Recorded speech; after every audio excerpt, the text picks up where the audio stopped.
2025 সালের হজ মৌসুমে পবিত্র মক্কা নগরীতে অননুমোদিত প্রবেশ ও হজ পালনের চেষ্টার বিরুদ্ধে অন্যান্য বারের চেয়ে সবচেয়ে বেশি কঠোর অবস্থানে সৌদি আরব। পহেলা জিলকদ অর্থাৎ 29 এপ্রিল থেকে 14 জিলহজ অর্থাৎ 10 জুন পর্যন্ত কার্যকর থাকবে নতুন বিধিনিষেধ।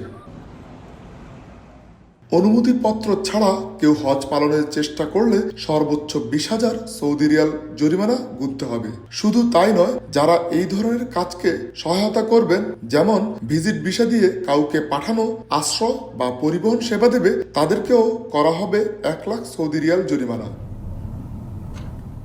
সৌদি নিরাপত্তা বিভাগ জানিয়েছে, একাধিক ব্যক্তিকে সহায়তাকারীর জন্য জরিমানার পরিমাণ অনুপাতে বাড়ানো হবে।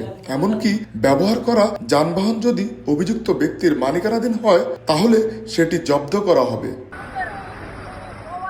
আরও কঠিন পদক্ষেপ নেওয়া হয়েছে বিদেশি বাসিন্দাদের ক্ষেত্রে। অনুমতিপত্র ছাড়া হজ করতে গিয়ে ধরা পড়লে নিজ দেশে ফেরত পাঠানোর পাশাপাশি 10 বছরের জন্য সৌদি আরব প্রবেশে দেওয়া হবে নিষেধাজ্ঞা।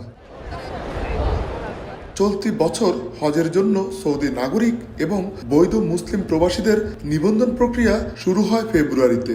অনুমোদন ছাড়া কেউ হজ পালনের চেষ্টা করলে সেটিকে সরাসরি আইন লঙ্ঘন হিসেবে বিবেচনার কথা জানিয়েছে সৌদি সরকার। আরিফুর রহমান, সময় সংবাদ, সৌদি আরব।